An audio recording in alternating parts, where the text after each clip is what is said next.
आज यहाँ खोइ हो माइली साली खोइ ढेँडो खोइ अनि ढेँडो बनाइसकेको खोइ उगाएर त हेरौँ त ल कस्तो बनाएको छ भेनाको लागि बनाएको हो ओहो ल खतरा बनाएको छ त एकछिन ल दामी बनाएको छ ल यता कुक चाहिँ यता है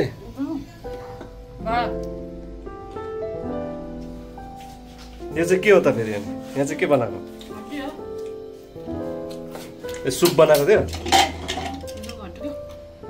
यो सुप रहेछ सुप बनाएको रहेछ खतरा आज ढेँडो खाइने भयो खतरासँगले ल माइली सालीले ट्याक्क ट्याक्क बनाइदिएछ यार तातो तातो बाफै आइरहेछ भने ल बाफै आइरहेछ म त यत्रो त खाँदिनँ नि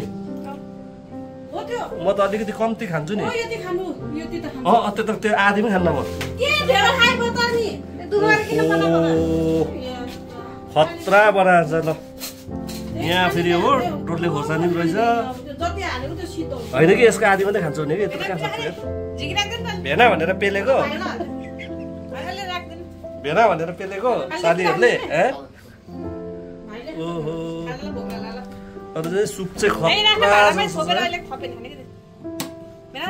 यहाँ अलिकति ल गीता दिदी स्पेसल ओहो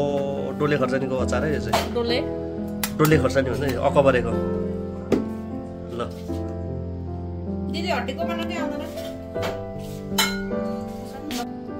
ढेँडोसँग चाहिँ मोही पनि छ चिसो मोही हो अनि आज यहाँ खाइरहेको छ यहाँनिर यो अचार चाहिँ हेर्दै खाउ लाग्दो छ यो चाहिँ अब राँगाको सुप हो यहाँ हाम्रो साली नानीले खाइरहेछ कति सरम मानेको यार आमा टाउको लुगाएको अरे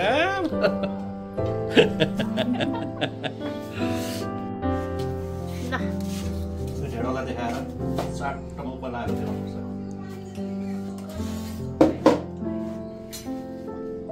कस्तो छ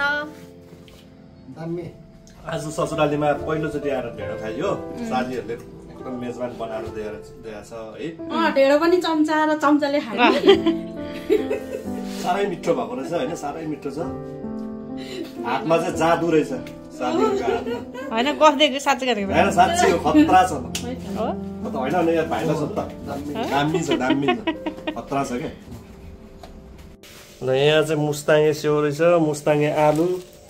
ल मुस्ताङको आलु चाहिँ यस्तो हुन्छ है सेतो आलु यस्तो हुन्छ ल मुस्ताङको आलु यो मुस्ताङको स्याउ एकदम फ्रेस स्याउ भर्खर टिपेर ल्याएको अरे